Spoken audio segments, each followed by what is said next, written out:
Greenbelt Basics reference videos, starting with side kick, guys, demonstrating in this direction. Kick!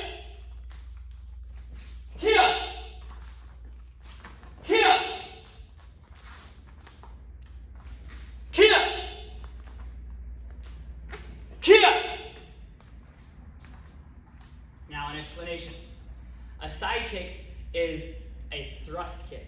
That means that the motion that our foot is making is different than any of the other kicks we've done before. This is a front snap kick. It's called the snap kick because our knee is already in position and then the bottom of our leg snaps into position after we point our knee. A roundhouse kick, again, we point our knee and we snap our foot into position. For a side kick, it's going to be different. We're going to point our foot at our target, which is going to be myself in the mirror, and I want to think about, for the chamber, bringing my knee, whatever leg I'm kicking, to my back shoulder. That means getting it up high. Now, I'm not going to be able to touch it to my back shoulder, but if I think about doing that, it's going to help me get it into the position. So it's almost straight up and down here, just a little bit. I'm trying to turn it over. Now notice my bottom foot, my heel, is going to be turned towards my target. It's going to help me get my hips in the right position. So I'm chambered up high. What I've got to do is I've got to keep my foot pointed towards my target as I extend from my hip this time. If I extend from my knee, I'm going to kick over towards you, which is not my target. My target's over there.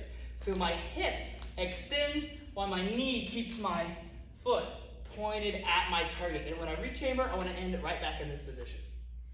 For our number 2 kick, guys, we've got to make sure that we pivot, meaning that our front foot that we're going to balance on has to turn towards our mirror.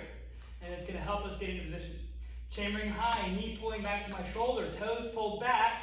I'm going to be hitting with my heel. So now I'm going to push from my hip, thrust in position, and then pull it back for my rechamber. Setting it down in front. Number 3 is our sliding kick. Slide feet together, pull your knee up high, point your foot at your target, push from the hip, rechamber, setting down. Again, guys, we're going to be kicking with our heel. So that means you really have to pull those toes back as far as you can. Otherwise, you're going to be kicking with a whole foot or a flat foot. And when you kick with a whole foot or a flat foot, then it spreads the force out. Instead of being impact on a small point, it's an impact on a wide point, which doesn't cause as much damage. So when it comes to breaking boards, if you spread your force out, you may not be able to break that board. But if you narrow it down and get it as small as possible, it's going to punch straight through that board a lot easier.